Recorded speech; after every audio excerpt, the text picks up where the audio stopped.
Sejam bem-vindos a mais um episódio do nosso podcast, Como Que Podcast, o seu podcast de saúde mental, o seu podcast de bem-estar, de saúde física, de bem-estar de maneira geral. O Bruno não emagreceu, o Bruno não ficou careca, é isso mesmo. Hoje o entrevistador aqui, o apresentador do seu podcast sou eu, Daniel Mascarenhas. O Bruno não está conosco, mas temos um terceiro elemento, uma mulher que estará conosco, a Natália, queridíssima, e ela acompanhará o episódio de hoje, que entrevistaremos alguém muito especial, uma pessoa querida, um amigo, mas eu já apresento ele para vocês. Por enquanto, quero dar uma boa tarde, um bom dia ou uma boa noite para você, Gil.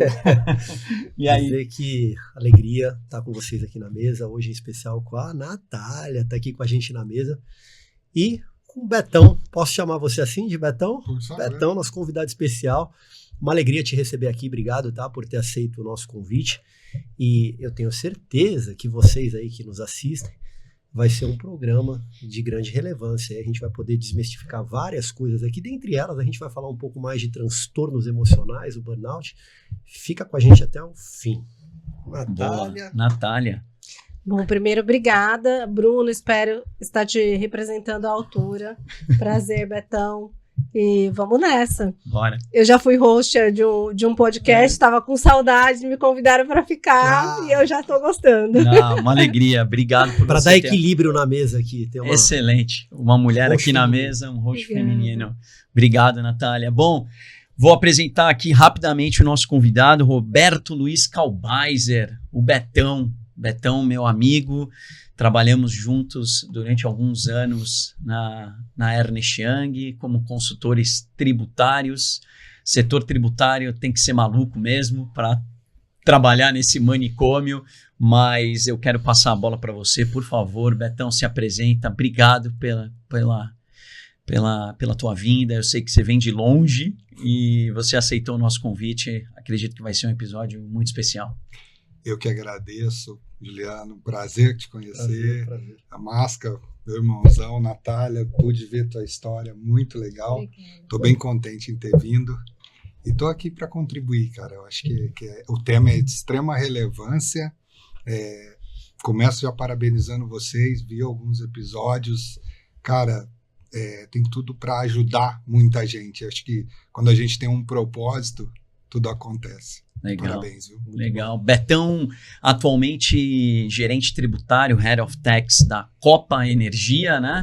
Que é... A Copa Energia é a Liquigás, né? Uma das marcas, né? Isso, é a junção da Liquigás com a Copa Gás. Né? Na verdade, a Copa Gás adquiriu a Liquigás, que era uma estatal, e agora virou o grupo Copa Energia. Boa. Cara, nosso episódio sempre tem uma chamada e eu queria chamar essa de como que pode trabalhar na área tributária e não enlouquecer, e não ficar maluco.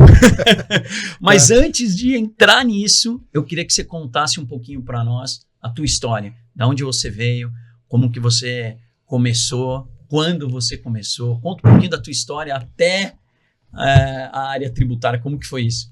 Pois é, cara, é interessante a pergunta e legal poder falar um pouquinho mais aí da trajetória. Eu tenho um grande amigo que ele me chama de camaleão, né, por conta de tantas mudanças que eu acabei fazendo na minha vida. Cara, eu comecei a trabalhar muito cedo, né, vem do interior de São Paulo, Porto Ferreira, uma cidade de 60 mil habitantes, ali próximo a Ribeirão Preto. E ali eu morava num bairro extremamente carente lá, né? A família é um pouco mais pobre, vamos falar assim, né? De financeiramente, né? Claro. E aí meu pai sempre me orientou a trabalhar desde novo, né? Para ser alguém, enfim. E comecei ali com 8 anos, 9 anos, fazendo coisas simples como vender sorvete, né?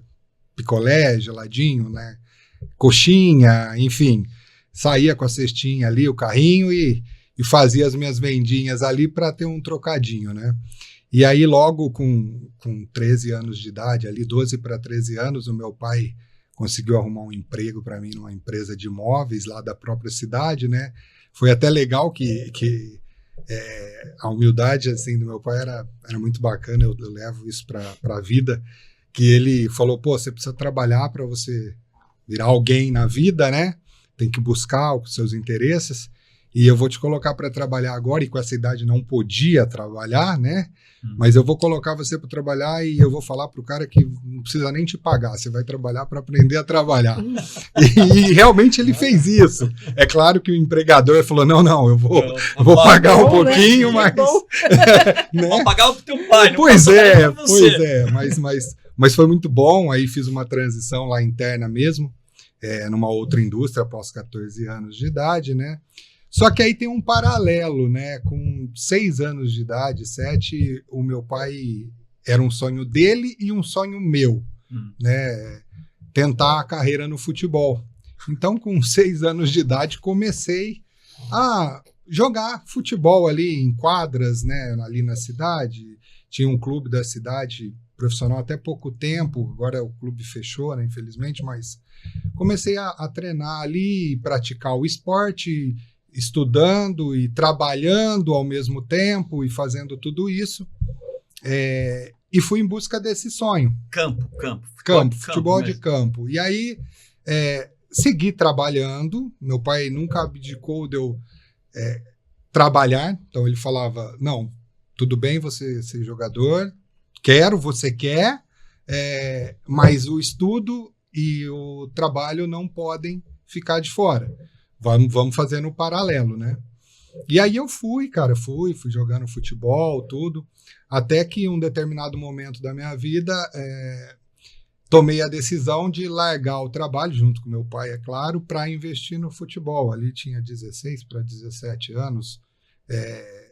E aí abandonei o trabalho e fui atrás da vida profissional, né? Querer ser profissional, querer praticar o esporte de fato para a vida.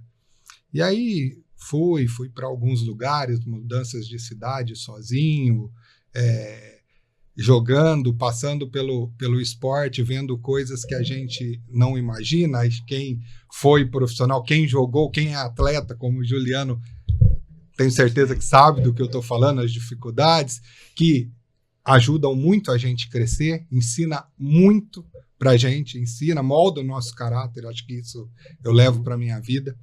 E aí batalhei nisso daí, até um determinado momento ali com 19 para 20 anos, pensei, poxa, isso acho que não vai rolar, voltei a trabalhar, né?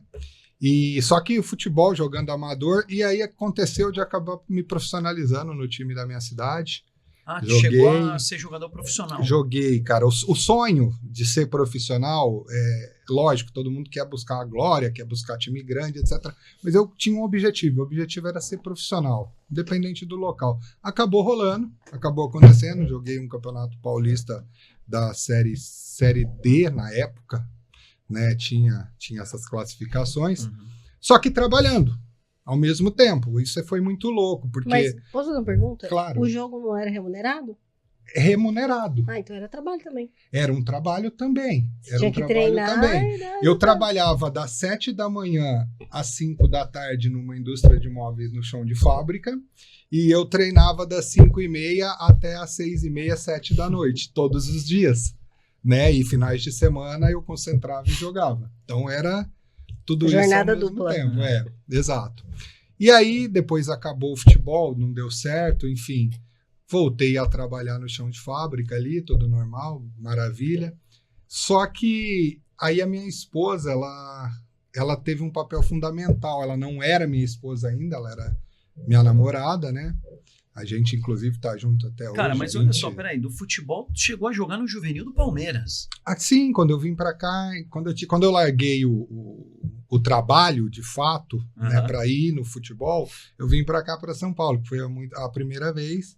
E aí eu fiquei um tempo aqui, cara, treinando, legal. E tava muito bem. Aí eu tive a minha primeira lesão e aí eu tive que ir embora, né? Aí quando eu fui embora daqui, eu queria parar, sabe aquele negócio de, poxa, não deu certo.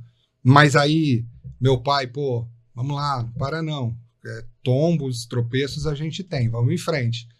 Aí eu fui para Londrina, aí eu joguei lá, e Londrina foi um perrengue danado, porque... aí o time era de divisões inferiores, o time não classificou, o patrocinador abandona, tudo abandona, você não recebe mais, aí você não tem dinheiro para vir embora e começa a vender coisas pessoais para juntar dinheiro para ir embora. Umas coisas bem interessantes aconteceram, né? E aí, voltando um pouquinho, aconteceu isso de parar com o futebol profissional, continuar no amador brincando e tudo mais. E aí a minha esposa, agora esposa, né? Ela começou a estudar. Eu era um cara que, como eu fui criado muito humilde, e na minha família não tinha ninguém que tinha estudado.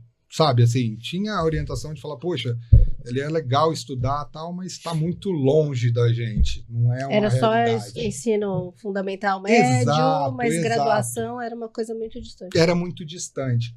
Mas o meu pai, por mais humildade que ele tinha, né, o cara humilde que ele era, ele falava muito disso. Ele falava, cara, tem que estudar.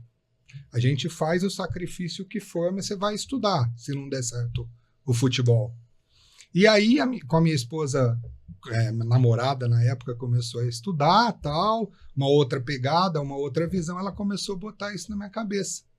Ela falou, cara, eu estou estudando, eu estou vendo que o mundo é diferente. Eu acho que você deveria começar a estudar também, né? Não é se contentar a trabalhar, né? Uhum. Só vamos trabalhar, vamos ter uma casa e vamos ter um monte de filho e acabou o mundo. Não, vamos estudar, tenta estudar, tal. Me inscreveu numa escola de comércio para fazer contabilidade, não sabia nem o que era, não tinha ideia. Fui fazer e acabei gostando. De contabilidade. Pois Coisa de maluco. Olha um presente aqui, vai lá fazer contabilidade. Pois é. Eu pago tua faculdade. Você nem sabia o que era pago. contabilidade? Não sabia, não tinha ideia. Não imaginava, assim. Sorte que você não era eu. Pois é. Aí, cara, gostei desse negócio. Gostei. E aí começou a desenrolar, ir atrás de estudar e tudo mais. E, cara, talvez isso responda a pergunta, né, que você fez. Como é que pode gostar desse manicômio tributário? Eu acho que quando você encontra, você identifica aquilo que te dá prazer, aquilo que te faz bem. Como o futebol me fez muito bem, me dava prazer e eu gostava e gosto, eu descobri na contabilidade, no tributário, algo que me dá muito prazer. Apesar de concordar que é coisa de maluco, tá? Eu não... Gente, a mulher dele foi a mentora dele total, né? O anjo da guarda. Totalmente, Natália. Hoje, o que eu tenho e onde eu cheguei, eu devo a ela. Tudo. Como porque é o nome dela? Dália. Nós estamos há 24 anos juntos e ela segurou todas as broncas para eu chegar onde eu tô. Todas. Maravilhoso. Incrível. Ô Betão, a gente vive uma geração hoje em que eu percebo uma hiperproteção, até por toda a mudança, né, que se tem na atualidade com relação às crianças, adolescentes. Estava vendo uma pesquisa recente, se não me engano, de 2023, que 85% das famílias são monoparentais, ou seja, são filhos que são órfãos de pais emocionais, ou seja, criados pelas mães, né? E a gente percebe uma disfuncionalidade na família, né, por conta disso, e a gente vê, né, em questões multifatoriais aí, os resultados de tudo isso. E aí você coloca uma questão, né, de que seu pai foi um incentivador desde cedo para que você trabalhasse e tal, coisa que não é tão comum. A gente vê hoje um garoto de 12, de 11 anos, né, trabalhando, se tem todo um cuidado, né, para isso. E eu queria que você dissesse, assim, com poucas palavras, mas assim, o quanto que isso foi importante para você, para a tua formação, para o teu caráter, né, o próprio esporte, né? Eu sei que você transicionou por várias coisas até que você, né, conseguisse descobrir ali, de fato, que você ia seguir, mas essa base, esse alicerce, né, o quão importante né? Eu sei que tem bastante gente a gente tem muitos que nos seguem, né, famílias que têm filhos pequenos, e muitas vezes a demora para se expor as crianças, para que elas assumam responsabilidades. A gente hoje, né, adultos, né, com comportamentos infantis e adolescentes com comportamentos infantis também. Né? E daí, ouvindo a tua história, possivelmente você teve muito aprendizado nesse processo que fez com que você, né, conseguisse desbravar aí, né, na tua área. Enfim, fala da sua esposa também que te ajudou.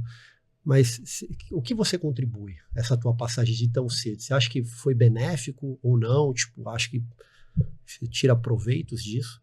Muito, muito, Juliano. Você sabe que a base, de fato, é construída na família, com apoio e orientação. Pelo menos eu entendo dessa forma.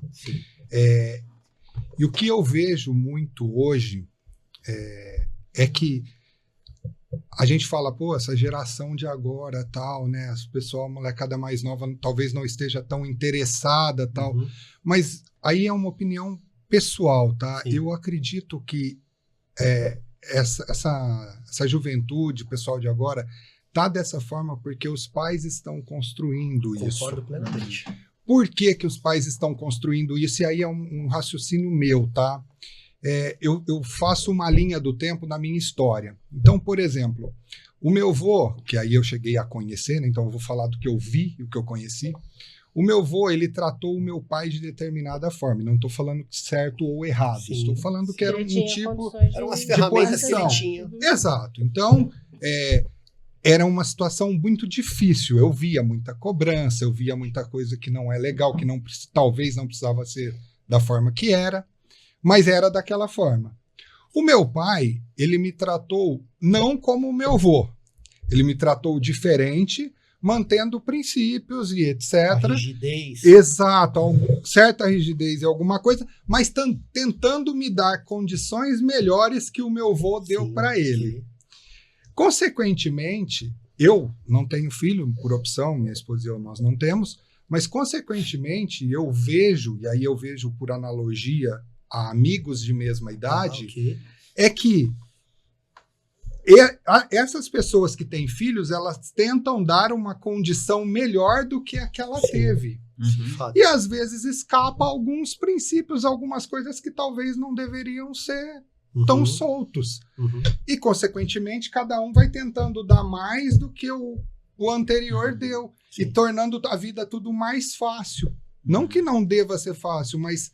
É como se os pais quisessem privar os filhos de passarem por aquilo que eles mesmos Exato! Passaram, né? É isso que eu, pelo menos, consigo enxergar. E o quanto isso é benéfico ou não, né? Porque... Exato! Encontrar o ponto de equilíbrio. Exato, isso. Nessa condição tipo, eu não quero que meu filho sofra como eu sofri. Exato. E daí, nessa de ausentar ele do sofrimento, o quanto isso é favorável para o desenvolvimento de caráter. Exatamente, Juliano. Eu penso muito nisso. O meu pai, ele sempre... tentou, dentro das possibilidades dele, ele tentou me dar uma condição melhor do que a dele. E eu não posso reclamar, porque melhor do que a dele foi, sim. Claro, mas ele pegou no teu pé, ele fez você trabalhar desde novo e tal. Tudo bem, ele formou um caráter, ele formou o meu caráter, ele me deu uns ensinamentos. Mas dentro do que ele conseguiu, ele me deu. Eu vou citar uma coisa aqui que não é legal, uma passagem minha que aconteceu, mas que me moldou o caráter. Com 9 anos de idade, eu fui meio arteiro, tá? Eu era um moleque bem arteiro. Com 9 anos de idade, foi começar o ano letivo ali e tal, para ir para a escola, e a minha mãe ela tem deficiência física, né, na perna, mas na época ela andava até que bem. E ela me levava para a escola, tipo, 3, 4 quarteirões, assim, da onde eu morava e tal. E assim, ela me levava tal, acho que 9 anos, 8 anos, não me lembro certo, mas... E aí chegou na porta da escola, eu não sei o que deu na minha cabeça, todo mundo entrando, eu não quis entrar. E a escola, na época, era um negócio que o professor era aquele que puxava a rédea, né? Sim. E a diretora, eu não quis entrar, e eu fiquei segurando na grade do portão, assim, eu era novo, mas minha mãe não tinha tanta força, né? Sim. Eu segurei na grade do portão e falei, não vou entrar. A minha mãe falou, você vai entrar? Não vou. Não, você vai entrar. Nisso, a diretora veio. A diretora veio e pegou no meu braço, assim, ela tinha umas unhas pontudas, sabe? Ela pegou e apertou meu braço e falou assim, Roberto, você vai entrar sim. Cara, na hora que ela fez isso, eu fiz a coisa mais feia do mundo, não façam isso, por favor, não oriente aos filhos, que é bonito. Eu dei um chute na canela da diretora. Eu dei uma bica na canela dela, cara. Ela me soltou, a minha mãe falou, agora você vai apanhar. Eu corri, minha mãe não conseguia correr atrás de ninguém. Eu corri e fui pra casa. Cheguei em casa, cara, minha mãe falou assim, eu não vou fazer nada com você, seu pai que vai conversar com você. Eu falei, beleza. O que eu fiz? Corri pra trás da casa, fiquei sentado lá. Aí meu pai chegou do trabalho, escutei minha mãe contando, falei, pensei, vai dar merda isso aqui, né? Mas aí minha mãe contou, meu pai falou assim, Beto, vem aqui. Eu falei, você vai me bater. Ele falou, vem aqui. Aí eu peguei e falei, pô, não vou. Fiquei atrás da casa, ele não falou mais nada, ficou calado. Aí escureceu, cara, eu moleque, criança, comecei a ficar com medo do escuro. Falei, vou tomar banho. Meu pai já esqueceu, né? Entrei no banheiro para tomar banho. Cara, meu pai entrou no banheiro, me pegou, me deu umas palmadas boas. E aí ele falou a seguinte frase para mim. Ele falou assim, você não tem ideia do que você fez. Você não tem ideia do que você fez. Você não sabe o quanto que eu gostaria de ter o estudo que você está tendo. Eu não tive essa oportunidade. E você fazendo isso, tudo que você almeja na sua vida, como, por exemplo, ser um jogador de futebol profissional, você não vai conseguir. Você não vai conseguir. Você quer ter a sua vida e terminar aqui, assim, a gente morando, vivendo só para trabalhar? Você quer só isso para tua vida? Pensa no que você fez. Cara, esse dia foi o start. Foi um divisor de águas. Foi um divisor de águas. Eu tô contando essa história porque não tô dizendo que a gente hoje, a educação, os pais não dá para os filhos o que é de melhor. Mas talvez dar com uma instrução. Sim. Trazer um ensino em cima da exaltação, da execução. Exato, dar a importância, dar o devido valor. Não é o valor financeiro somente, mas é o valor das coisas, né? Ô Betão, tem um episódio que se associa muito com o que você falou na minha trajetória. Eu devia de ter uns 13 anos, foi um pouco antes de meu pai falecer. Eu nunca contei isso. Primeira vez que eu vou contar, mas tem muito a ver com o que você está dizendo e como foi transformador na minha vida, né? A forma como eu encarei, como meu pai também me ensinou na época. Eu estudei também em escolas estaduais, né? Venho de uma família classe média baixa, fui o primeiro da minha casa que se formou, muito parecido com a sua história. E eu me lembro que eu tinha muita dificuldade, né, com as aulas de português. Eu tinha muita dificuldade para fazer redação e principalmente interpretação de texto. Então, todas as vezes que tinha as provas, eu tinha muita dificuldade, né? Eu suava, eu transpirava e eu escrevia a redação, mas a minha redação não condizia com o tema, né? Então a professora sempre falava, cara, você escreveu, mas assim, não tem nada a ver com o que eu te pedi. Eu tinha dificuldade de interpretação. E eu me lembro que já havia acontecido algumas vezes, e daí a professora, ela havia passado uma prova, e daí eu havia feito rápido, entreguei para ela e fiquei de conversa na sala de aula. E daí a professora enfurecida, porque estava uma bagunça, e eu acho que ela já estava também meio acumulada das outras provas que eu havia feito e tinha ido mal, e ela me pegou de exemplo nesse dia, a sala cheia, e ela com a minha prova na mão, e começou a falar que a classe não estava entendendo nada, que ela estava dando tudo de si, e ela me pegou de exemplo e falou, cara, você entregou foi o primeiro a entregar, eu não sei por que você não entende, já é a terceira vez que eu tento falar para você, você é burro, ela usou essa palavra para mim. E aí as pessoas, os meus colegas de classe riram de mim, eu fiquei super envergonhado, e era a última aula do dia, eu saí daquele dia e fui correndo para casa. E eu me lembro que nesse dia meu pai havia chegado mais cedo do trabalho para almoçar, e eu tava na mesa, eu tava meio cabisbaixo, ele perguntou o que aconteceu, e eu falei para ele. E meu pai era um cara muito sério, né, fechado, de poucas palavras, e ele não havia falado nada, e continuou comendo e tal. Eu falei, você não vai falar nada? Aí ele falou o seguinte, o que você aprendeu com isso? Aí eu falei para ele assim, eu tô muito envergonhado. Ele falou assim, esse é um bom sinal. Então, ele falou assim, na verdade, o meu sentimento é que meu pai fosse resolver a situação. E ele falou assim, o que você aprendeu com isso? Ele estava querendo dizer para mim, cara, ela não tá errada. Era isso que ele estava querendo dizer para mim. Ela não tá errada. Você precisa aprender com aquilo que... E não pegar a palavra que ela usou como burro. Se fosse nos dias atuais, né? Certamente o pai iria na escola, iria processar a professora ia ser expulsa. E naquele dia que ele falou isso para mim, eu me calei. No dia seguinte eu voltei para a escola e fui procurar a professora na sala da diretora. E eu a chamei e falei para ela assim, sobre o acontecido de ontem, eu tinha 13 anos de idade. Eu falei assim, a senhora por acaso poderia me ensinar? E aí, cara, até me arrepia. Uau. É isso. Porque daí ela olhou no meu olho assim, ela falou assim, cara, não, eu vou te ensinar. E ela me deu algumas aulas particulares. Eu nunca mais tive contato com ela, depois meu pai faleceu, eu fui viajar para fora. Mas eu tô indo pro meu 4º livro quase. Olha só. Né? E não me considero um escritor nem perto disso. Mas aquilo me moldou, aquilo me transformou. Né? Então eu vejo que hoje, né, os jovens, eles têm tido pouca autonomia de resolução, porque os pais acabam entrando na frente para defender, e isso tem atrapalhado o desenvolvimento, o crescimento, a maturidade, a responsabilidade dos filhos, né, que tem se transformado em adultos, né, adultos com mentalidade de criança, em seu comportamento, na sua forma de pensar, na sua forma de agir, que ficam atrás dos pais. Hoje você pega a maior parte das pessoas hoje com 30 anos, 40, morando com os pais. Né?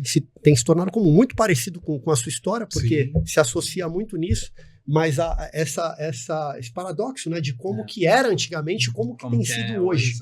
E é legal, Juliano, que essa sequência que você comentou aconteceu comigo também. No dia seguinte, meu pai falou, agora você vai lá e você vai pedir desculpa para a diretora e você vai falar que nunca mais você vai fazer isso na vida. E eu tive que fazer, e eu fiz. E que hoje eu colho frutos disso. Sim. Hoje você... Hoje ele uma palavra que eu levo em todas as apresentações quando eu mudo de trabalho, porque eu sou camaleão, então às vezes eu tô mudando, né? Então, não que eu quero mudar, tá? Copa, eu tô muito feliz, eu tô muito feliz. Temos aqui uma profissional especialista no assunto de transição de carreira. Eu tô maravilhada com tantas transições. Pois é, mas o meu pai sempre me disse uma palavra mágica, e eu coloco em todas as apresentações quando eu chego em um lugar. Humildade. É isso. Aprenda com a humildade. Então leve isso pro não chegar na nova empresa já metendo o pé no peito, querendo mudar tudo. Exato. E tal, né, cara? E aí vai corroborar muito com o que a gente está falando aqui. É muito, muito legal. Ô Betão, mas cara, acho que a conversa acabou até caminhando para outro lado, né? Mas foi importante, acho que foi importante mesmo, porque isso molda o caráter, né? Teu caráter hoje certamente foi moldado ao longo dessa jornada, e teu pai teve papel fundamental. Meu pai também teve um papel importantíssimo. A gente poderia ficar aqui horas também contando, mas o entrevistado é você. Cara, aproveitando que você falou de camaleão, você, depois de formado, se mudou para São Paulo, passou por várias empresas. Como é que foram essas transições? Como é que foram essas mudanças? Exato. Cara, talvez o espírito esportista me levou a fazer isso, a encarar desafios, que tem muito disso, né?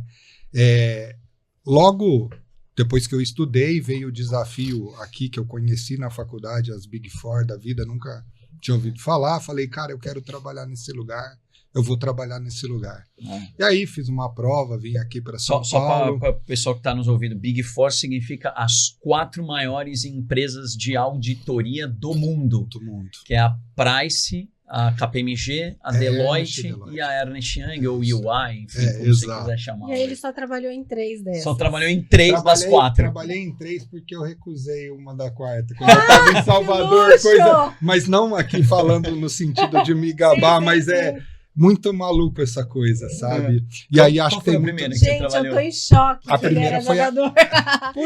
Jogador, contador. Poxa, meu, assim, nunca, né? Como é que essa vira conexão, assim, né? O cara queria fugir da escola, aí ele virou jogador de futebol, e depois ele foi entrar para a área tributária e trabalhou nas 3 também, melhores. Né? Não, bizarro. Muito. Não vem de uma família de incentivo. Pois Tem contador na família? Não. Mas foi a esposa, gente. A minha esposa. Ela foi muito... A sacada Visionária. dela... Não, ela foi tão visionária que é Acho que legal. a gente devia entrevistar ela. Ela devia ter visto alguma habilidade. Ela é mais Não, tímida ela tinha do que ter que eu. vindo com Ela você. devia ter tido alguma habilidade que ela observou nele ali e falou, vou botar em contabilidade. Sabe por que ela não veio? Ela tá estudando. Olha só. mas- Porque agora quem tá apoiando É você. sou eu. Isso. Legal. Ela abdicou da vida dela para eu construir uma carreira profissional e agora a gente vai investir na dela. E Animal. assim E vai. nunca é tarde. Não, nunca. Então, aí eu vim E aí, para qual foi a Deloitte. Eu primeira? fiz a Deloitte. prova, eu estava no interior. Trainee? Não, cara, eu já vim como na época era analista ou consultor, beleza. alguma coisa assim. Eu já vim como consultor porque eu já estava com experiência lá de ter trabalhado no administrativo, porque foi uma loucura. Quando ela me orientou a estudar, eu teve uma prova numa empresa interna lá da minha cidade para trabalhar no departamento tributário e eu passei nessa prova. O cara que é o contador lá hoje, ele ainda é, o Roberto também, né? O Beto, um amigaço, que me ensinou muito. Inclusive algumas frases de efeito que eu tenho, ele que me ensinou. Segura na marcha é uma? Exatamente. O Bruno fala de meter marcha, eu falo, segura na marcha, calma. Não foi esse amigo que ensinou, mas o cérebro pensa muito rápido, né? Mas então até esse amigo me ensinou que é melhor você ficar vermelho na hora do que roxo depois. Então, assim, né? A partir daí eu vim para cá, né? E com esse ímpeto esportista de, cara, aí o Juliano pode falar até melhor que eu, quando você pratica o esporte, você quer vencer. Não quer dizer que você vai ser injusto com alguém, mas você quer vencer. Você entra para ganhar, não tem essa. É balela se alguém comentar que um esportista ele fala, não, o que vale é competir. Exato. Não Essa é. é uma tese que eu defendo. Desculpa que não é. Sobre essa questão da cooperação e tudo mais. A competição ela não é algo ruim. Não. Né? A gente muitas vezes acredita que competir é algo ruim. E não, na verdade, a vida é uma competição. Já começa pelos espermatozoides, né? A corrida para a vida. Exato. Né? Então, o tempo todo a gente está precisando, né, de E uma que a forma... competição, desculpa, mas ela não é sobre o outro. Exato. É isso, mesmo. Exato, é isso, É isso. Natália. A E isso competição com é nós muito mesmos. forte dentro de mim, né? E eu sempre levei isso, porque quando eu descobri o que era Big Four, eu botei na minha cabeça, eu falei, eu vou trabalhar nesse lugar aí, cara, é isso que eu quero para minha vida. E foi. Aí vim para Deloitte aqui em São Paulo. Aí fiquei 1 ano, eu gostava muito da KPMG de São Carlos, porque eles auditavam a empresa que eu trabalhei, né? Eu botei na minha cabeça, eu quero trabalhar na KPMG. KPMG viaja bastante, aqui na Deloitte eu não viajava, eu falei, eu quero viajar a trabalho, ver como é. Os caras fizeram um convite, desci um cargo e fui. Mandei ver, fiquei 2 anos na KPMG. Saí da KPMG, vim para Ernest. Cara, vim para Ernest, fiquei na Ernest um bom tempo, me Ernest foi mudei. que você ficou mais tempo, né? Foi Foi que eu onde fiquei a mais gente se tempo. conheceu. Nós né? nos conhecemos lá. Aí fiquei bastante tempo na Ernest, me mudei para Salvador pela Ernest, fiquei um tempo lá.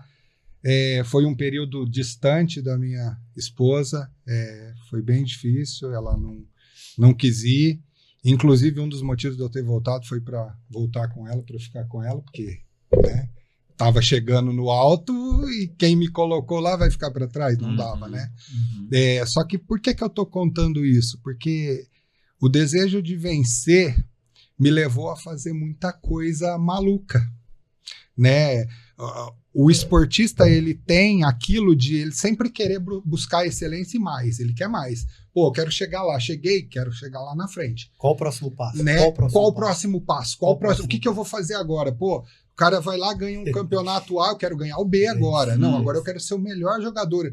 E eu levei, e às vezes eu levo agora moderadamente para minha vida pessoal e profissional. Muito mais para profissional. Por quê? Aí eu comecei com esse ímpeto de entrar na Big Four. Entrei. Vou para outra. Agora, cheguei. Não, agora eu quero chegar a um nível sênior. O que eu preciso fazer? Aí comecei a olhar o mundo, os ensinamentos lá de trás, tal, o que eu via. Não, tem que trabalhar muito. Eu tenho que me dedicar, cara. Aqui para eu fazer a diferença, para eu chegar no topo, tem que trabalhar. E isso era muito pregado, né? Nas auditorias da vida e etc. Começava. Aí comecei a trabalhar até meia-noite, 1, 2. Detalhe, eu morando aqui em São Paulo, e a minha esposa, que na época namorada noiva, lá. E eu... Porto Ferreira. Auditoria não tinha um salário tão bom, não conseguia voltar toda semana. Era ruim, irmão, era ruim. Uma vez a cada 3 semanas voltava, e ela segurando a bronca lá. E aqui? Não, tem que trabalhar. Pô, sábado e domingo. Sábado e domingo o dia inteiro. Domingo parava 2, 3 horas da manhã. Na segunda, às 7, já estava indo viajar, já estava indo para... E aquela loucura. Não, mas é porque eu quero buscar. E buscando, e as coisas acontecendo. As coisas acontecendo. O burnout veio mais ou menos aí nessa... Não, foi depois, cara. Nessa pegada eu ainda estava bem. Pô, vamos lá. Aí, o que eu quero agora? Quero ser gerente. O que eu faço para ser gerente? Não, tem que trabalhar mais ainda. Vamos trabalhar mais ainda. E foi. Pô, virei gerente. Não, agora eu quero ser gerente sênior. Quero ser gerente sênior, vou ser gerente sênior, vou trabalhar mais ainda. E, cara, aquela história, né? A gente já falou sobre isso, né? Se for preciso dormir embaixo da mesa aqui no escritório, eu durmo. E dormir. E ficar virado. Dormia. E eu me lembro de um trabalho que eu fiz, que eu fiquei 48 horas acordado. Eu virei 2 noites Imagino seguidas. que naquele momento você se sentia orgulhoso daquilo. Muito, Natália. Eu falava assim, cara... né? Trabalhei 2 dias direto. Eu falava, eu sou o máximo, eu dou conta. Eu sou o máximo, eu trabalho pra caramba, eu dou conta. Nossa, que beleza, eu vou alcançar meus objetivos. De fato, foi alcançado, né?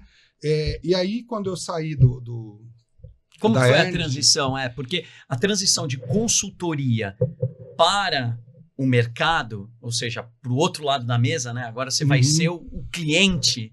Essa transição muitos não aguentam, acabam voltando, não se adaptam, porque ser consultor é uma coisa, depois quando você está sentado na cadeira do gestor na indústria, é diferente, a rotina é diferente, você tem que tomar decisões que você não toma na consultoria. A consultoria você faz o trabalho, entrega o relatório e acabou, se vira aí, vê, o que você vai tomar de decisão, o problema é teu, eu apontei os prós e contras. Pois é. Agora quando você está sentado aqui... Isso tem a ver com status também ou não? Quem está auditando tem mais status do que...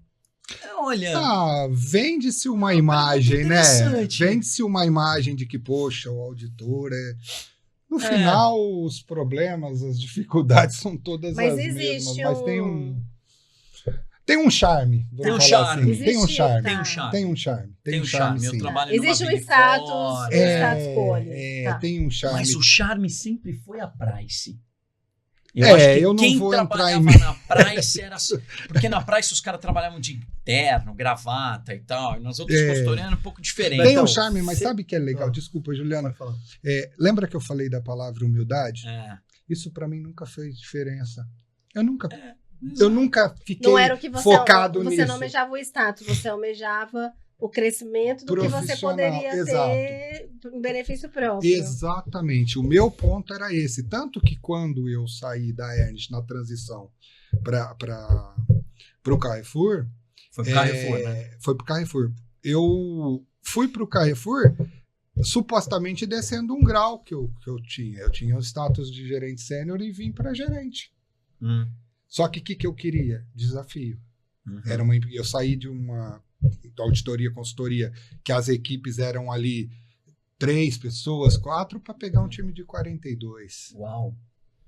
Ali embaixo, reportando direto para mim. Autoavaliar, né? E a proposta que me foi feita, até agradeço a diretora lá, Luciene, ela falou, cara, a proposta aqui a gente precisa formar uma equipe de primeira linha. Tem que ser os melhores do varejo, a gente tem que construir a área, tá tudo meio solto, ela já tinha construído muita coisa, e eu falei, pô, cara, é isso, é desafio, eu quero ir. E fui. E fui com a mesma pegada que na Ernest eu já não estava tanto assim na loucura de virar à noite, mas voltei toda essa pegada de chegar a virar à noite no Carrefour, de trabalhar, de fazer maluquice, de cobrar muito. Você ia falar, Juliano? Tenho 2 perguntas para te fazer. A primeira delas, você chegou num lugar chamado sucesso? Cara, eu acredito que todo lugar que eu passei, eu acredito que eu obtive sucesso, só que não um sucesso para vender para as pessoas, sabe? O sucesso que eu busco internamente. internamente. Eu me considero uma pessoa de sucesso. Estou falando profissional. O que você considera ser sucesso, Betão? O que eu considero ser sucesso é ter a minha esposa, uma família boa, é conseguir ajudar minha mãe, é conseguir ajudar os meus sogros, é conseguir, principalmente aí voltando para o lado profissional, conseguir realizar o meu propósito de vida. O meu propósito de vida é ajudar o máximo de pessoas possíveis a alcançar os seus objetivos profissionais e as crianças com dificuldade. Este é o meu propósito escrito. Então, se eu olhar para trás, cara, assim, eu tô conseguindo, eu tô tendo sucesso. Eu tô conseguindo porque tem profissionais hoje que têm cargos de diretor, que são meus grandes amigos que passaram como trainee por mim. A minha equipe atual, cara, a gente está fazendo uma transformação. Essa semana eu fiquei totalmente emocionado com algumas coisas que eles fizeram. Depois eu vou contar para vocês o que a gente tem feito. Pessoas dos lugares que eu saí, a gente manter um relacionamento, ter uma amizade, ser tratado bem, sabe? Falar sempre, toda semana. Para mim, o sucesso é isso.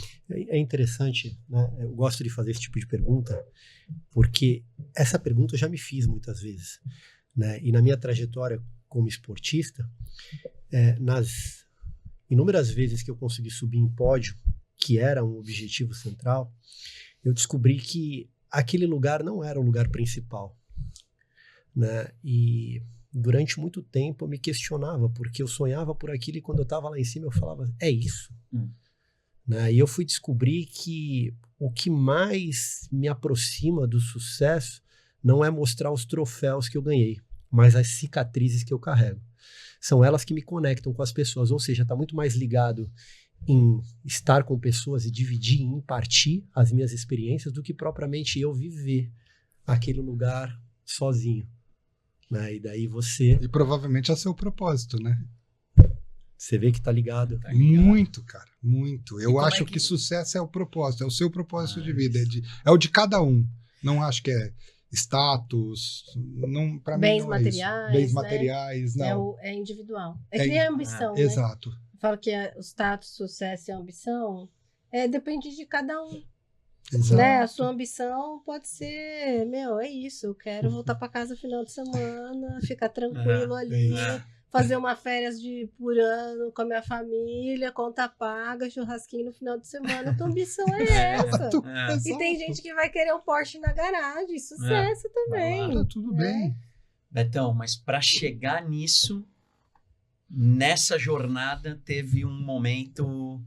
decisivo. Teve um vale. Teve um vale. Teve um vale da sombra da morte. Teve um vale. Como é que foi esse vale? Teve um vale, foi aí que eu me dei conta de que eu tenho um propósito, mas talvez eu estava fazendo de uma forma que, ao invés de ajudar, estava prejudicando. Porque o meu propósito, como eu comentei com vocês, é ajudar as pessoas a se desenvolverem profissionalmente e as crianças, enfim. E aí essa ambição de querer sempre mais e de achar também que as pessoas têm que ser igual você, tem que fazer o quanto você faz para falar que ela é boa, né? Todo mundo tem que querer o que você quer. Exato. E não entendia isso, né? E aí isso daí me levou a trabalhar tanto, assim, maluquice, etc. E aí veio a pandemia, né? Então vocês imaginam eu movido a desafio, querendo tudo isso ao mesmo tempo, trancado dentro de um quarto com computador o dia todo, e falava com a minha esposa, reuniões, eu vi no teu podcast, 55 reuniões por semana, acho que estava nessa média também, o dia todo, e trancado ali, falando, e agora? O que eu faço? Comecei a pirar, comecei a pifar. Comecei a pifar. Um belo de um dia, quando caiu a minha ficha, foi um dia que a minha esposa chegou em mim e falou assim, sai daí da varanda e vem para dentro agora. Eu tava na varanda, cara. Tava na varanda olhando para baixo, 14º andar, falando, pulo ou não pulo? Sério? Sério. Mas tava dentro, olhando, e ela na sentiu... varandinha, não... Ela, aí depois conversando com ela, ela já estava preocupada. Ela falou que acordava toda noite para ver se eu estava acordando para fazer alguma merda. Ela já estava percebendo, né? Mas e no trabalho eu estava me fechando mais. Eu já estava um pouco mais contido, antissocial total. Eu já estava sem uma paciência pegada de pessoas, sem né? paciência, totalmente grosseiro e tal. Não que eu não falo forte, não, o Máscara me conhece, eu tenho uma cara de carrancudo e tal, mas eu já estava diferente. Eu estava uma outra pessoa, mas eu não percebia isso. Eu não percebia. E caiu a minha ficha no dia que ela falou isso. Sai daí e entra aqui agora. Quando ela falou isso, eu falei, cara, tem alguma coisa errada. Porque eu tava pensando ali, eu tava, cara, pulo ou não pulo? Eu olhava pro telhado lá embaixo da casa que tem atrás do prédio. Pulo ou não pulo? O que eu tô fazendo? Aí ela falou isso, deu o estalo. Aí ela falou, cara, vai no médico, porque você não tá normal faz tempo, não tá legal, não sei o quê. E aí eu fui buscar ajuda médica. Aí quando eu fui na ajuda médica, meia hora de conversa com a médica falou assim, eu vou te afastar. Eu falei, não, de jeito nenhum, eu não posso ser afastado. Tô cheio de trabalho, eu tenho um monte de coisa para fazer. Você tá maluca, você não vai me afastar. Ela falou, não, eu vou te afastar. Eu falei assim, tudo bem, você vai me dar um afastamento, eu sou gerente, eu não preciso entregar na empresa, eu vou continuar trabalhando. Eu não passo cartão? Né? Olha que maluquice, né? Cara. Que maluquice. Aí ela falou, não, então tá, então eu vou te dar remédio. Eu sou bem contra ficar tomando remédio, sabe? Eu não sou muito a favor, nada contra quem toma, tudo bem, mas eu não gosto. Só que aí eu peguei e falei, tá bom. Ela me deu um remédio bem forte e falou, você tá com burnout, só que você tá no início de depressão. Ela falou pra mim. Aqui tá tudo junto, você vai ter que parar. Ela falou, você tem que parar. Eu falava, eu não aceitava, eu falava não. E aí, eu até ouvi no teu podcast, acontecia muito comigo. Durante a noite, a minha esposa falava, você falou do Piscofins essa noite. Você falou do ICMS. Eu acordava e falava, nossa, cara, eu posso fazer a operação tal. Amanhã eu já vou falar pro time. Eu anotava ali no celular. É um trabalho, você sai do trabalho, o trabalho não sai dele. Exato. Só que eu achava normal. Porque eu chegava 10 da noite, 11 da noite, aí eu ia tomar um banho, jantar, aí eu ia dormir 2 da manhã, no meio da noite eu acordava com isso, quando era 7, 8 eu já estava zarpando pro trabalho. Meu Deus. E achando tudo normal. Tudo maravilhoso. Não, tá tudo bem. Eu posso fazer um parênteses? Por favor. Você falou da tua esposa, né, dela falar, sai daí, a minha ficha caiu o dia que eu abri uma chamada com 2 funcionárias da minha equipe e eu tava com uma cara péssima. Aí elas falaram assim, o que aconteceu? Aí eu comecei a reclamar. Falei, tô cansada, não tô bem, é muita coisa, tá. Aí uma delas é psicóloga e ela falou assim, que bom. Eu olhei, ela falou, que bom, ainda bem. Eu estava esperando o dia que você ia falar que você tá cansada, que você não tá dando conta. Porque você preza pelo bem-estar da equipe, você manda a gente descansar, você obriga a gente a fazer os intervalos de trabalho, e compensa horas, e um cobre o outro. E você? Que hora que você vai fazer isso? E enquanto você não parar, a gente não vai parar. Porque você tá falando uma coisa que você não tá fazendo. Nossa, aí eu comecei a chorar na frente delas. Aí a gente conversou e tal. Fechei aquela chamada. Eu falei, gente, tô fazendo tudo errado. Tô dando exemplo errado, tô vivendo errado. E aí, às vezes a gente precisa, né, dessas pessoas que sacode, né?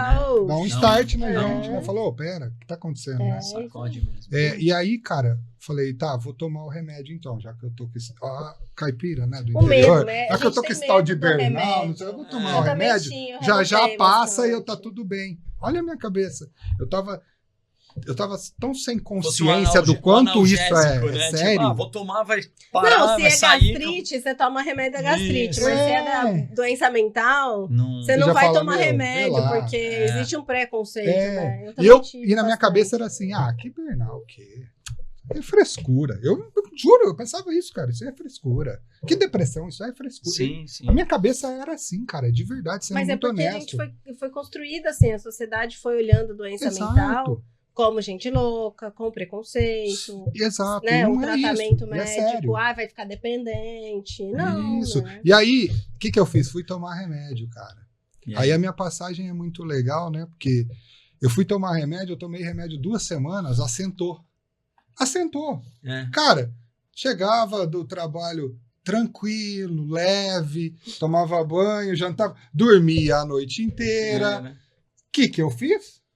Ah, não, cara, já tô bom. Já não tô preciso bom, mais do não preciso remédio. mais do remédio. Fui lá e parei o remédio. por Simples conta assim. própria. Cara, depois de 3 dias, 4 dias, deu um pico de emoção, de ansiedade, de nervosismo, eu não sei explicar o que é, Deu uma cara. pane. Era uma dor no peito que eu nunca senti na minha vida. Isso Parecia mesmo. a frase que eu falo, dói de facada. Eu nunca tomei uma facada, mas eu acho que é daquele jeito. Parecia que rasgava assim, doía por dentro, Você de sentia que dentro você ia pra morrer? fora. Eu falava, vou morrer. Eu senti isso aí. Vou sentada, eu falava, vou morrer. Vou morrer. E não tinha coragem de falar pra ninguém. Aí voltei no médico, falei pra médica, doutora, tô mal, acho que eu vou morrer. Ela falou, tá, você tá tomando remédio? Eu falei, não, parei. Nossa, a mulher quase me matou, cara. A médica me esculhambou, falou, você tá maluco, não é assim. E tal. Aí me deu, vou digitar de novo, só que se você parar, você nem vem mais aqui, a médica me falou. Eu falei, não, tá bom. Aí voltei a tomar remédio de novo. E fiquei com esse negócio na cabeça, né? Só que também eu não percebia que eu assim fazia mal para os meus times também. Você não percebe, cara, não é maldade. Sim. Mas beleza. Aí comecei a tomar o remédio de novo. Tomei o remédio acho que 1 mês e pouquinho. E tava indo tudo bem. Aí aconteceu um negócio na minha vida, eu vou compartilhar com vocês, eu não falo isso para quase ninguém. Uma por ser tímido e outra por... Sei lá, cara, é meu jeito. O Masca sabe que eu contei um dia pra ele emocionado. Eu saí um dia do Carrefour, olha, tomando os remédios, saindo do Carrefour 8 da noite. Beleza, né? Aquela pegada. É que o remédio, ele estabiliza. Ele deixa você enxergar. E aí, exato, Exato. E aí tava um dia meio chuvoso, assim, escuro e tal, e eu saí. E eu tinha um baita de um carro na época, que era um sonho que eu tive desde moleque, que eu tinha comprado, né, e tal, não sei o quê. Só que aquela história bíblica, né, gente, o que você faz com a direita, a esquerda não precisa saber e tá tudo certo. Então eu levo isso muito, muito em linha, né, com meus princípios. E aí eu saí e tal, aí eu passei perto de uma praça, 2 quarteirões da minha casa, tinha um senhor barbudo, assim, um pouco mais cheinho, né, tal, na esquina com uma carrocinha com vários cachorros, tinha pelo menos uns 8, 9 cachorros, assim, e eu parei no semáforo. Na hora que eu parei no semáforo, tava chuviscando, ele tava tomando chuva, ele falou assim, você não tem R$1, alguma coisa? E eu peguei e falei, pô, não tenho, o cara abriu o semáforo, eu saí, deu um estalo na minha cabeça. Eu falei, pô, eu não tenho dinheiro aqui, porque nota física, né? Falei, mas eu vou fazer o seguinte, eu vou ver se ele quer comer alguma coisa. Então eu voltei com o carro, dei a volta 2 quarteirões e voltei, ele tava ali, eu cheguei e tinha acabado de fechar o semáforo. Aí ele não me pediu mais nada. Ele parado ali, do mesmo jeito. Eu abri o vidro e falei, senhor, eu não tenho dinheiro aqui, mas eu tenho cartão. Vamos lá na padaria que eu vou pegar um lanche, alguma coisa, não sei o quê, pra você comer e tal, né? Ele olhou pra mim assim, cara, ele olhou nos meus olhos, ele falou assim, não, senhor, eu não quero comida. Ele falou, eu já comi. Aí ele botou a mão no bolso assim, tirou uma nota de R$50, falou assim, eu tô juntando dinheiro, por quê? Porque eu tinha uma barraquinha que eu dormia, e a chuvarada, o vento, rasgou tudo. E agora, tá com essa chuva aqui, os meus cachorrinhos vão ficar molhados, vão ficar doentes. Eu tenho medo de perder eles. Então eu tô tentando juntar dinheiro para comprar uma barraquinha. Cara, na hora que esse cara falou isso, eu falei assim, faz o seguinte, virando aqui tem um banco, falei, quanto que você tá precisando? Ele falou, eu vi que a barraca é 250. Falei, faz o seguinte, vira ali, tem um banco ali do Bradesco, vamos ali que eu vou ajudar o senhor. Ele falou, beleza. Aí eu fui com o carro, ele vinha vindo, né? Eu entrei no banco, e nisso um filme passando na minha cabeça, aquela loucura, né? Eu com depressão, correria, querendo ganhar o mundo, não sei o quê. Aí eu fui lá, saquei os 250, tirei, aí dobrei na minha mão para ele não ver quanto tinha, né? Dobrei e cheguei assim do lado dele, eu falei, abre a mão. Aí ele abriu a mão, eu botei em cima da mão dele e falei, tá aqui, vai comprar a barraquinha, tá? Ele falou, pô, Deus te abençoe, muito obrigado, cara, o senhor não sabe como o senhor tá me ajudando. Nesse meio tempo ele foi abrindo dinheiro. Aí no que ele abriu, ele viu que tinha 250. Ele botou a mão no bolso, tirou os 50 dele e falou assim, o senhor me deu a mais, tô os 250. Cara, na hora que ele fez isso, eu já não aguentei, né? Aí, lágrima escorrendo, falei, não, pode usar e o senhor vai comer, pode fazer o que o senhor quiser. Aí ele olhou de novo pra minha cara e ele falou assim, olha, eu vou te dizer uma coisa, eu não sei se eu vou ver mais o senhor aqui, mas se a gente não se encontrar por aqui, a gente se encontra no sofá branco lá em cima. Com essas palavras. E eu estava 2 quarteirões da minha casa. Eu falei para ele, amém, vou embora senão eu vou desmaiar, né? Amém, entrei no carro e parti 2 quarteirões. 2 quarteirões passou o filme da minha vida inteiro até o momento que eu estava. Com carro, com casa, bom comida, bom emprego, bom salário, podendo ajudar, viagem, conseguindo ajudar. E aí eu subi o elevador e eu falei assim, cara, eu ainda tô com depressão e tô com burnout. Não, tá tudo errado. Deus é maravilhoso. Cheguei na porta, abri a porta, minha esposa com o remédio na mão por causa do horário. Falou, você vai tomar um remédio? Catei o remédio. Falei, não vou. Acabei de ser curado. Catei o remédio e joguei na... Cara, incrível. Uau. Na privada, dei a descarga. Você foi curado nesse dia? Tô até hoje, sem tomar um remédio, sem nada. E nunca mais teve... Nunca mais. Nenhum pingo de ansiedade. Nada. Zero. Mas você mudou teu estilo. Mudei. Então, Desculpa, Gil. aí é a pegada. Isso tudo, passou essa noite, fez eu refletir. Todo o meu estilo que eu estava seguindo e tudo que eu também estava fazendo com as minhas equipes. Que aí eu comecei a mudar como gestor, Pessoa, né? como pessoa, e agora tentar criar um ambiente que não leve esse tipo de coisa para as pessoas. Que dá para alcançar o que você quer, sem precisar ser algo... eu costumo dizer, Betão, obrigado, tá, por compartilhar essa história. A gente já está quase... Estamos indo para o final já. Finalmente, eu quero já deixar as minhas considerações aqui, depois do Dani, Aná. Eu costumo dizer que Deus, ele usa dessas situações. Eu mesmo já tive uma, já inclusive compartilhei com as pessoas, que inclusive foi minha filha, né, que me fez enxergar algo que eu nunca havia enxergado, porque eu tinha muita dificuldade de assistir essas pessoas em condição de rua, não por uma questão de querer ajudar, mas porque eu sempre vinha com aquele pensamento de que tipo, a pessoa vai usar para isso, e na verdade nunca foi sobre isso, né? Porque a partir do momento que a minha filha me fez enxergar de uma forma diferente, eu fui curado imediatamente, assim como você, e eu entendi que nunca foi sobre o outro, mas era sobre mim. Então, na medida em que eu dei, eu fui curado. Eu fui curado do quê? Da minha avareza, da minha vaidade, do meu orgulho, do meu egocentrismo. Das crenças, das né? minhas crenças limitantes. Eu falei assim, cara, independente do que ele vai fazer, quem recebeu a cura fui eu. E a partir de hoje, eu vou começar a ter mais atenção no meu dia, a ser mais sensível em enxergar as pessoas. Porque nesse mecanismo de busca pelas coisas, a gente acaba nos tornando máquinas, né? Ao ponto de transitar por vários lugares e não perceber aquilo que verdadeiramente importa, que são as pessoas que estão do nosso lado.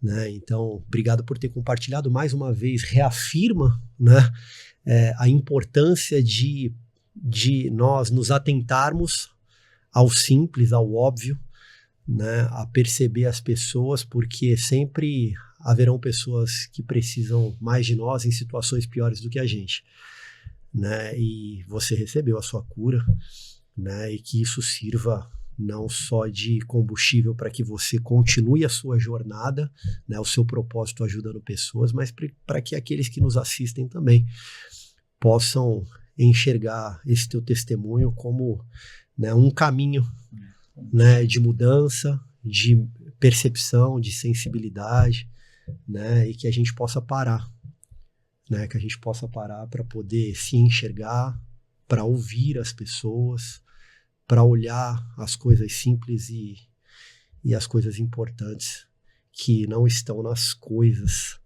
mas no próprio valor da vida, né? Quero te agradecer, Betão, obrigado, tá? Mais uma vez aí pela participação, te agradeço por você ter vindo, te agradeço por você compartilhar. Eu sei o quanto é difícil, às vezes, você se assentar numa mesa.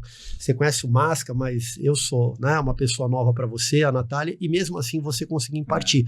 Você não sabe o quanto isso é importante, né, para as pessoas que nos ouvem, e esse é o propósito dessa mesa, né? A gente poder ter um lugar onde a gente tenha liberdade para se expressar, né, e principalmente impartir com as pessoas, e que de alguma forma ou de outra isso sirva como, né, um remédio, um alerta, enfim, para que as pessoas também possam receber de tudo aquilo que a gente está trazendo aqui na mesa. É isso. Nath, considerações finais. Obrigada também pela partilha. Acho que as nossas histórias, elas acabam se convergendo, né? Convergindo. Acho que o Juliano usou um termo, né, das cicatrizes. A gente, os troféus, eles ficam insignificantes, né, diante de tantas cicatrizes e experiências. E eu acredito muito em que somos instrumentos, né?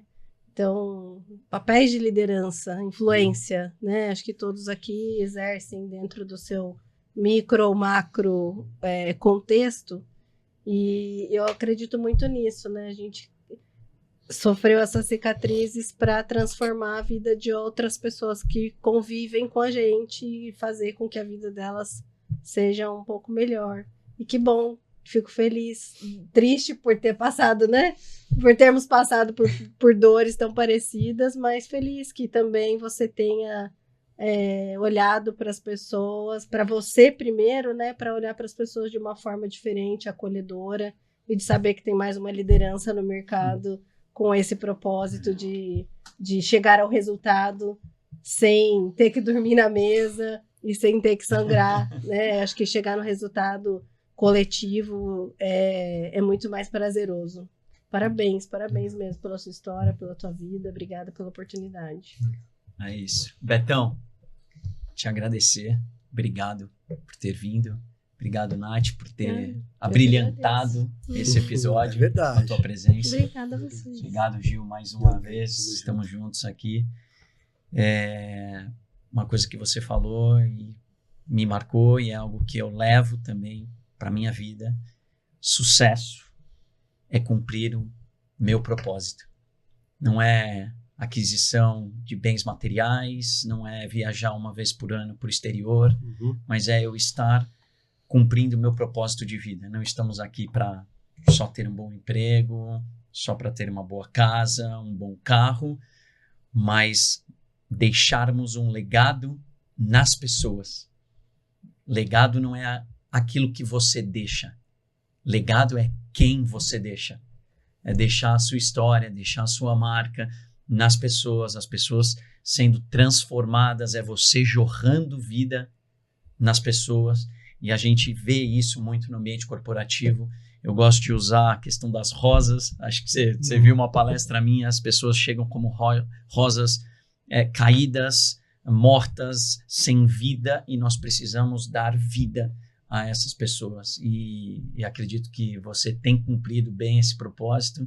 Te agradeço por ter vindo a Santos, por ter se deslocado num dia chuvoso para compartilhar isso conosco. Cara, fiquei muito feliz em saber que você foi curado de maneira sobrenatural.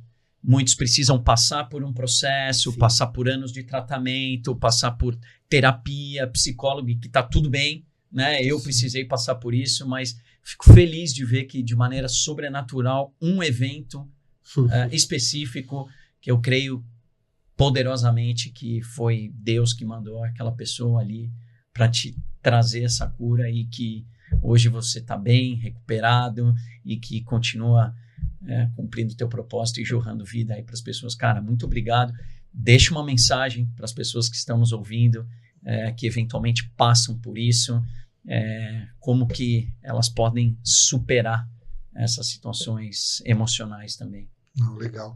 Obrigado, primeiro, né? Obrigado, Juliano, obrigado, Natália, obrigado, Márcia. Foi legal, foi um tempo bacana. Eu confesso que eu estava um pouco em dúvida como seria, mas, cara, me senti totalmente à vontade. Acho que isso aqui é sucesso porque é propósito, né? Então, o que eu deixo de mensagem é: busque seu propósito, faça acontecer, não deixa a dor te jogar para baixo, faça com que a dor te jogue para cima. A dor é aprendizado. É o que o Juliano falou das cicatrizes, cara. A marca que fica é a cicatriz, e ela tem que ser usada para a gente subir, para impulsionar.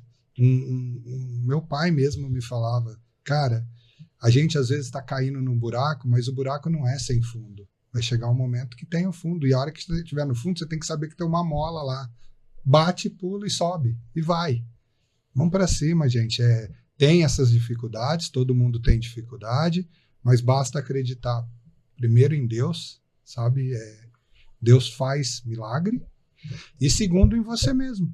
Dá para acontecer, dá para resolver, tá? É isso aí, gente. Uau! Obrigado. Chegar no fundo do poço não dá mais para olhar para baixo, só dá para olhar para cima. Gostei disso. Usa essa mola propulsora para te levar para cima. Obrigado você que nos acompanhou, obrigado por ter nos acompanhado neste episódio. Uma alegria. Fiquem em paz, fiquem com Deus. Tchau.